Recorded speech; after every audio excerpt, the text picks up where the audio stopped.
di mata kuliah ini kebetulan ini apa tadi perkantoran digital ya. Bidangnya di ilmu manajemen. Pak Maulana itu sebagai dosen tetap UNJ yang akan mengampu adik-adik mahasiswa dari sisi teori dan hasil-hasil riset terkini. Biasanya basisnya adalah buku ajar, jurnal, maupun isu-isu up to date yang didapat melalui berbagai sumber. Nah, saya selaku dosen praktisi itu melengkapi apa yang sudah disampaikan Pak Mulyana berdasarkan isu-isu yang saya alami atau yang pada umumnya dialami oleh para manajer. Nah, saya sendiri sekarang ada di Kementerian Pendidikan Kebudayaan dan Teknologi sebagai salah satu direktur di bidang pengelolaan sumber daya. Menarik sekali tadi yang disampaikan oleh kelompok 3 dan kelompok 4. Gitu.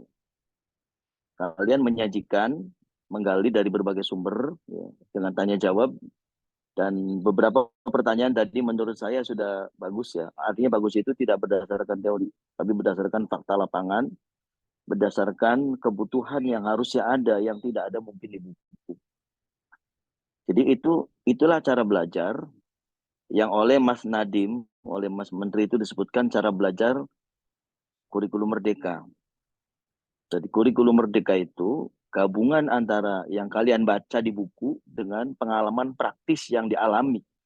Nah, kayak saya dan Pak Maulana ini adalah Pak Maulana ahli di bidang manajemen dengan basis teori, dengan basis riset-riset yang dialami selama ini oleh UNJ, oleh Pak Maulana. Saya melengkapi dengan basis pengalaman saya dari 2012 sampai 2023, berarti sekitar 11 tahun sebagai salah satu direktur di berbagai, pernah di Kementerian Keuangan, pernah di apa yang terjadi di diskusi. Sebenarnya kalau beberapa waktunya masih ada, mungkin insya Allah minggu depan ya, kalau waktunya masih ada, itu kita akan tes case-nya itu berdasarkan fakta. Ya. Kenapa saya katakan fakta? Hasil riset menunjukkan ya, terus pengusaha eksekutif muda di Indonesia. Sekali lagi, survei terhadap eksekutif muda di Indonesia. Nah, dia bilang begini, pertanyaannya itu sederhana, hanya satu pertanyaan. Berapa persen kontribusi latar belakang pendidikan terhadap performan perusahaan yang saat ini Anda pimpin? Itu aja.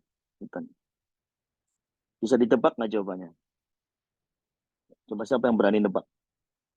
Berapa persen kontribusi latar belakang pendidikan terhadap kinerja perusahaan yang dipimpin oleh eksekutif muda itu? Ada yang berani challenge? Kira-kira berapa persen? Nggak apa-apa, salah juga nggak apa-apa. Ini bukan ujian ini.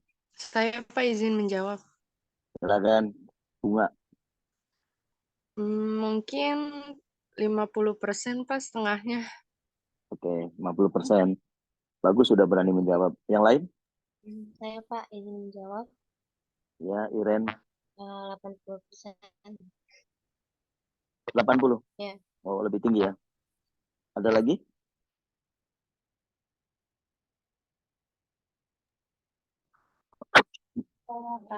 Satu lagi deh, satu lagi. Silakan.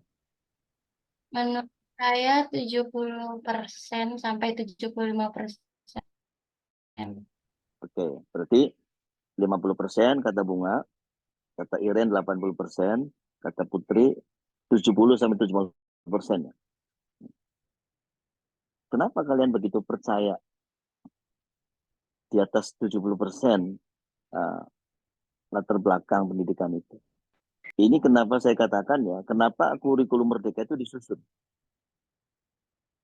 Jawabannya adalah 1%. Ini menurut eksekutif muda loh.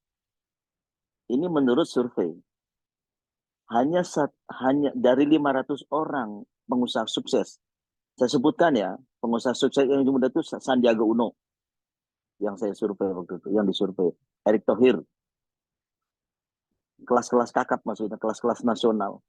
Salah satunya itu. Yang kemudian yang ada lagi yang dari ini Putra Nababan, yang dari Batak itu. Ada lagi yang dari Sumatera, yang dari Sulawesi.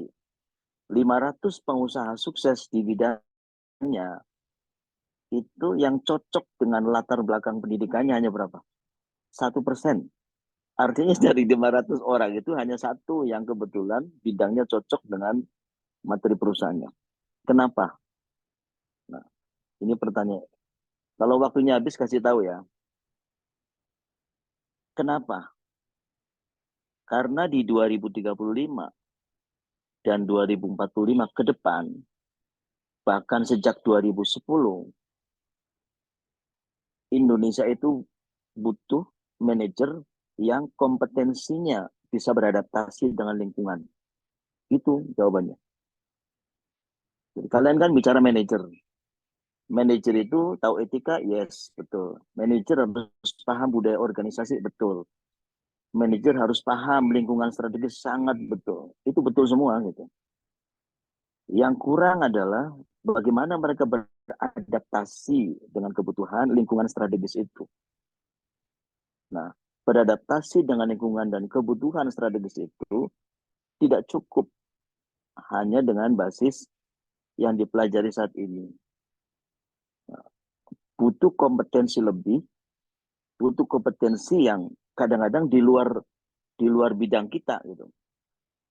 Nah, oleh karena itu kenapa di kebijakannya Mendikbud saat ini diberikan program magang bagi para mahasiswa semester kelima untuk mengambil bidang yang di luar yang saat ini dipelajari. Contoh, ini berarti anak-anak ekonomi ya kan, prodinya kan ekonomi ini atau ilmu manajemen. Nanti suatu saat kalian boleh mengambil di semester 5, kalian boleh mengambil tentang digital learning, misalnya, tentang IT content, tentang content creator, tentang manajemen bisnis, tentang apapun yang tidak diajari di kelas, belajar di perusahaan. Kenapa? Karena suatu saat butuh. Dan ternyata betul, di 2035 itu kita butuh generasi. Kalau sekarang kalian S1, di 2035 itu mungkin kalian sudah jadi direktur. Mungkin ada yang jadi rektor, ada yang jadi anggota DPR mungkin. Karena saat itu umur kalian, kalau dari sekarang berapa? Tambah 13 tahun, tambah 12 tahun. Berarti kalau sekarang umurnya 19 misalnya, atau 20 tahun, atau 18 tahun, maka kalian akan berada di usia 35 tahun. 33 sampai 35 tahun. Nah, saat usia 35 dan 33 sampai 35 tahun itulah kalian sudah memetik hasil dari perjalanan karir kalian. Mungkin middle manager ya kalau di perusahaan sekelas ini site manager atau vice president. Kalau di pemerintahan mungkin sudah sekelas kepala seksi. Syukur-syukur jadi anggota. Nah, pada saat itu kalian akan butuh pengalaman lebih di samping yang saat ini diajarin. Bukan berarti yang harus kalian pelajari ketika mempelajari sebuah topik itu bukan materinya saja, bukan materinya saja dari buku, dari hasil riset orang, tapi eksplorasi terhadap pengetahuan itu. Saya tadi mendengar kata pertanyaan dari siapa, Syifa tadi ya, saya baca. Itu bagus pertanyaannya. Artinya dia ingin menggali lebih jauh apa yang tidak ada di buku. Tadi terjawab juga sebetulnya. Terjawab oleh tim. Misalnya apa sih sanksinya ketika perusahaan tidak menerapkan CSR atau tanggung jawab sosial? Nah, itu pertanyaan itu nggak ada di buku sebetulnya. Itu kebutuhan masyarakat. Jadi gimana nih kalau yang nakal seperti apa? Gitu. Nah mestinya pertanyaannya mungkin dilanjutkan. Kalau sebuah perusahaan tidak melaksanakan kewajiban tanggung jawab sosialnya, apakah ada sanksi sosial? Tidak hanya dari pemerintah, tapi juga dari masyarakat. Misalnya sanksi sosial yang nggak usah dibeli produknya, nggak usah dipakai, itu pasti bangkrut. Bapak, Pak. Kalau kita serentak, Mohon ya. diingatkan sudah Ya. habis Oh iya. waktunya. Oke, baik. Jadi itu ya. Nanti insya Allah kapan ada luring kapannya? Pak Sofan free-nya kapan Pak? Kita ikut Pak Sofan. Nanti saya coba minggu depan ya. Kita coba minggu depan supaya lebih ikhlas. Saya akan siapkan waktu. Baik, terima kasih Pak Maulana. Mohon maaf nih saya bisa baru gabung kali ini, tapi nanti lain kali kita akan diskusi lebih banyak. Teman-teman sekalian, adik-adik sekalian, terima kasih. Assalamualaikum warahmatullahi wabarakatuh. Waalaikumsalam warahmatullahi wabarakatuh. Pak Sofan izin Iren kita dokumentasi dulu Iren. Baik. Nah.